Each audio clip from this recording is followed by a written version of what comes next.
Do you need me to sit kind of close, or am I? Yeah, you're okay. I'm okay? Okay. All right. All right, we're rolling. Okay, so Doug, thanks for joining us in our People's History Project, this particularly the LGBT History Project. And I'm just maybe wondering if you could start off by talking a little bit about maybe your own personal journey, you know, how you kind of came to make a decision about and what influenced you to become involved, and particularly to be an ally for the folks in the LGBT community in West Michigan. Mm-hmm. I can't really point to a particular time. For me, it's just a part of the justice issues. But I remember it was very early. I was in high school or early college, and I was at a big statewide meeting of our denomination, and this was in the early 70s. And there was something going on there about a resolution in relation to support for gay and lesbian people. And I was head of the youth delegate, and we were in favor of that support for them, and so we championed that. And I remember being on the floor, being asked if I was gay. And one of those, you know, there's some moments that are helpful in one's life. And the fright that overtook me, because I was single at that point, I was seeking to be ordained, and it's all this stuff going on, saying, okay, if I say I am not, then I'm really not standing with LGBT people. If I say I am, what does that mean for, you know, my future and all that stuff? So I get just a small glimpse of what LGBT people, you know, face often. I simply said at that point, I'm not going to tell you. That's not the issue. But it got really more refined in seminary. A number of issues in seminary that I really tried to put together. Issues of apartheid, anti-apartheid, racial justice, south side of Chicago and in the seminary itself, but also gay rights, which was, you know, at least for my consciousness, I was relatively new at that point. And it just seemed to me, just right from the get-go, that kind of discrimination and lack of appreciation for just who people are was completely anti-human, I think clearly anti-gospel from my perspective. So then when did you move to the West Michigan area, and what was your sense of the landscape about how the larger community here was sort of dealing with the issues around rights for gays, lesbians, bisexual, transgender? Well, I came to West Michigan, that's been a long time now, in 1978, fall of 78. And really there wasn't much positive dealing with it, except that it really all began to be dealt with through the whole AIDS pandemic, and that not necessarily positive for gay folks in particular, though it really did force allies out of the closet and forced allies to really deal with what was especially even greater in some ways discrimination and fear of gay folks. And so it seems like in retrospect the movement took many steps forward, but it also took some steps backwards, of course, because gay folks were associated with, you know, the disease, and you know, it was one more reason for some people to be discriminatory. But it also brought that homophobia out in the open and allowed then, I mean, there was much more activism in West Michigan around that, and it was perhaps, and I don't maybe saying more than I know, but it was maybe a safer way for people to be allies, because they were dealing specifically with, you know, a disease, with a horrible disease, and with the added discrimination that came along in relation to that disease and so forth. And so I think, you know, people who were allies to gay and lesbian people found a way of really making that happen and tangible through that. And I think then it the whole movement was moving, and and it's gay folks themselves that really push that movement. Allies are allies, but it's the folks that really are are being discriminated against, that are on the front lines, that really had the courage to come out and be be counted. Well, another way that you as an individual, as an ally, then started organizing to try to provide more support was your role not only as individually as a pastor, but this group of clergy who kind of came together to kind of respond. So could you talk a little bit about how that came about and the kind of things that you did as a group to support the struggle for equality? Yeah, that was really a pretty fascinating time. I've maintained for many years that West Michigan isn't as conservative as people, especially conservative people, want to think. The trouble is that more progressive folks, and none of these terms work very well, but more progressive folks tended to stay quiet, and more conservative folks tended to speak, and they spoke on behalf of everybody. And I think what we find out is that if progressive folks found their voice, they found an awful lot of people that agreed with them. So the issue is really, not allowing others to define, the issue or the community. So we decided what happened was that in light of the discrimination against Jerry Crane and then his death, and I'm sure through this series and so forth, everybody knows about Jerry Crane anyway. School teacher discriminated against in Byron Center. Well, the three of us clergy actually met with his pastor at Westminster just to be supportive of him because he had done the commitment ceremony. He was getting some grief, and this was before Jerry died. He was getting a great deal of grief, and as a supportive move for him, we met with him just because he ought not have to stand up to that alone. It was really initially allies to him, even though all of us were allies for LGBT people as well. So out of that, we really decided that there would probably be many clergy in West Michigan who really thought that we needed to be more open to, that the whole community and churches needed to be open to LGBT people and from the full life and ministry of the church and the community. So we just began by word of mouth, gathering people, and we met every month, decided that we really needed to make a statement to the community, a public statement to the community. So myself and two others were charged with the responsibility of writing that statement to the community, and we, that was refined by the entire group, and we farmed it out. But by that point, we had, probably 20 to 30 clergy meeting, once a month, and we all signed it, took it to other people who, would be, interested in it. The Grand Rapids Press got a hold of it. I mean, we had a press conference with it, and by that point, I think we had 63 clergy signatures, and it was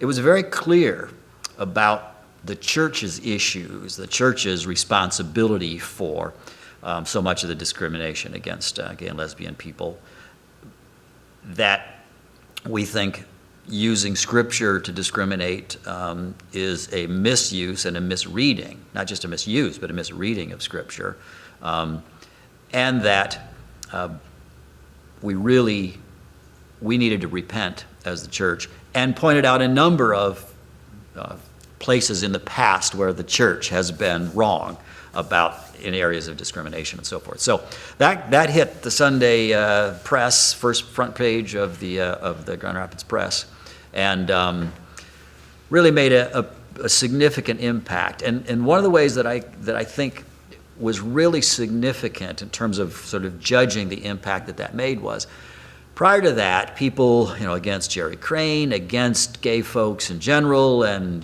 certainly an anathema to the church and all that, they were, in letters to the editor, writing as the normative voice. as if they were speaking for everyone. We were clear as concerned clergy that we thought they were not the normative voice, that we thought the approach to being open to and more accepting of gay folks was really the normative voice. So we wanted to write in that voice. And within a few months, the people who were writing against LGBT people in the press were writing out of a defensive posture. You could see the change. And I don't think they were aware of it, and I don't think the community was consciously aware of it, but I was tracking it, and it was very clear that there was a very different tone, and now they were on the defensive, and clearly rightly so. I mean, Jerry died. He's only one of hundreds that have died, and most gay folks in this community then, but even now, will say that they have had, severely discriminatory things happen to them, and times when they were beat up or feared for their life. I mean, it's, this was not just a intellectual kind of endeavor. So, concerned clergy then set out to continue to educate the community. One of the things that we really thought, given that there's a heavy overlay of Christianity in this community, was that we really needed to deal with the biblical issues. So we invited Robin Scroggs. Robin was my professor at seminary, my New Testament professor and my advisor. Remained a friend of mine, and he wrote probably the best book on homosexuality and the New Testament. So we asked Robin to come, and we did a workshop with him, a full-day workshop. 300 people came to that. And Robin just was a master. Just as an aside, I was a little worried because when I had Robin, he was in his mid-40s and very energetic, and I had seen him a few times since, but then I picked him up at the airport, and here's this little old guy. He was retired, just about retired at that point. And I'd had him in seminar classes, 15 people or less. And here we have 300 people, but he was marvelous, just self-effacing, energetic, very informative. It was really an important time. And so a great seminar. And then we brought Virginia Ramey Malencott as well, and really looking at the issues of marriage. And this was, I think we brought Virginia here, that was probably the late 90s. It was before 2000, I'm quite sure. So, we were really looking at the discriminatory issues around the fact that gays couldn't, still mostly can't legally marry, and all the benefits that are missing for them in that regard.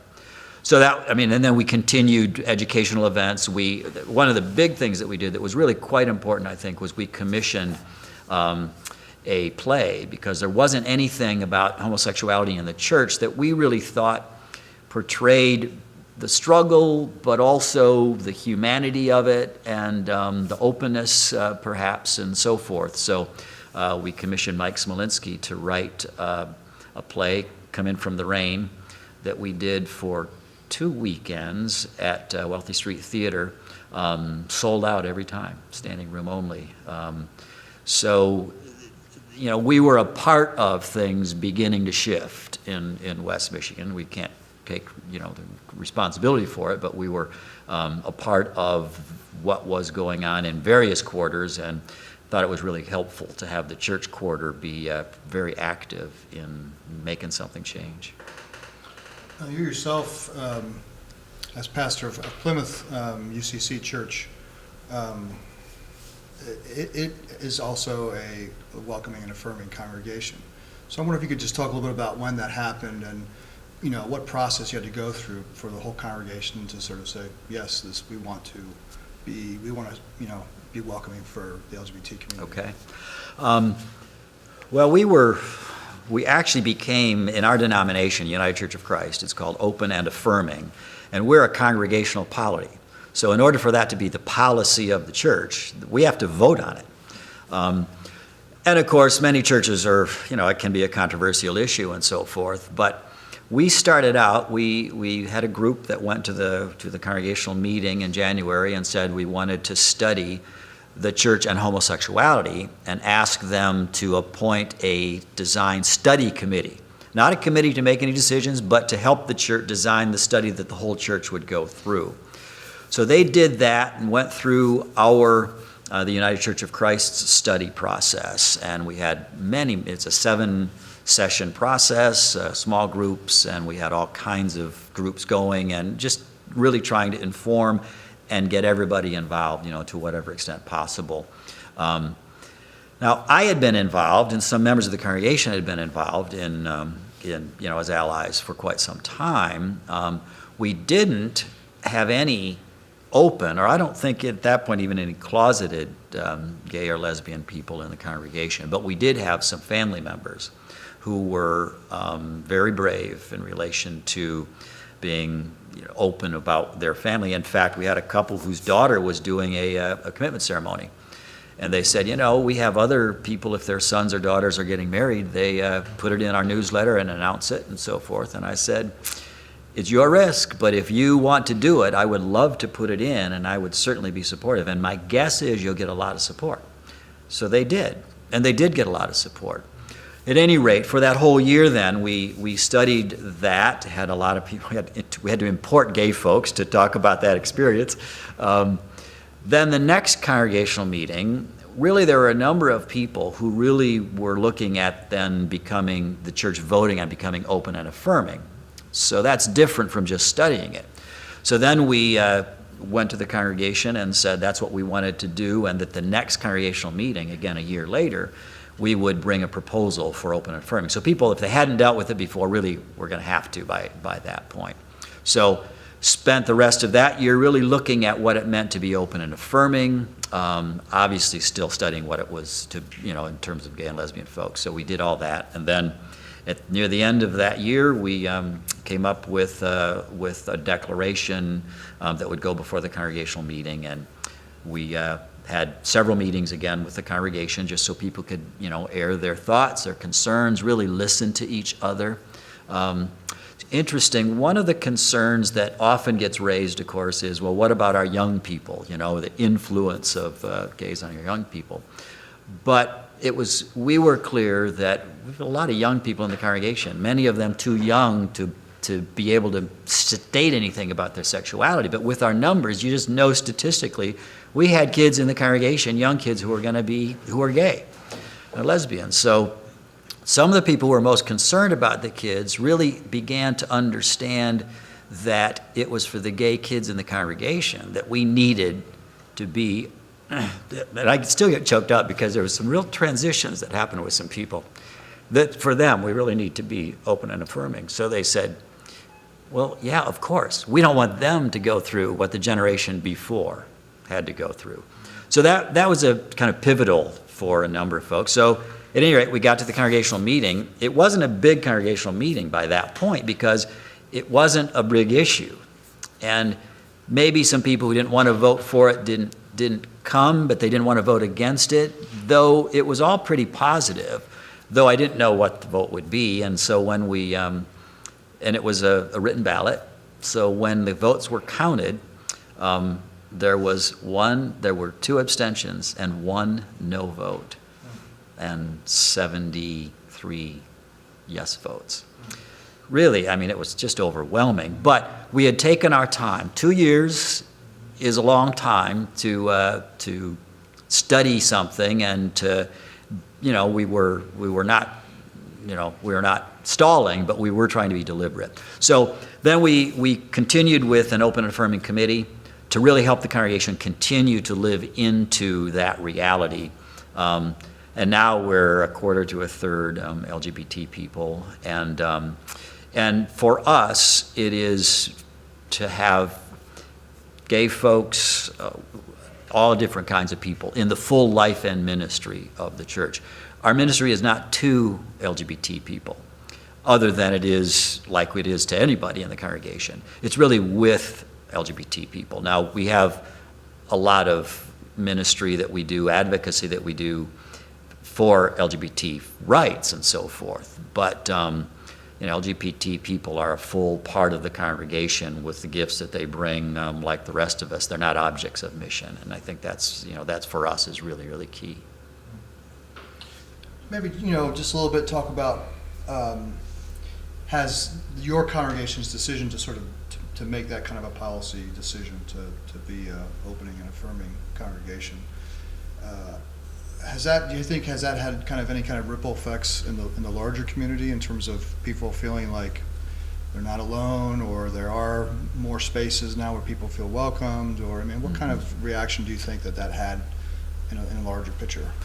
Well, it was very early in the process of churches really taking some ownership and responsibility. Let's say '98 was a very, very different world and community than it is now. And we worked with over the years, we have worked with a number of other churches. We've worked with several churches that later did become open and affirming. But I think partly it was also to, just folks saw that you could make that kind of a stance. And for us, what was important is we're a really normal church. We're almost to the Kentwood border. We're in Grand Rapids, but we're quite suburban in terms of location. From brand new babies to old folks. We're not a university church. We're not a tiny church. We're a solid mid-sized church. So I think for folks to see that kind of church can do that, and not everything falls apart. In fact, we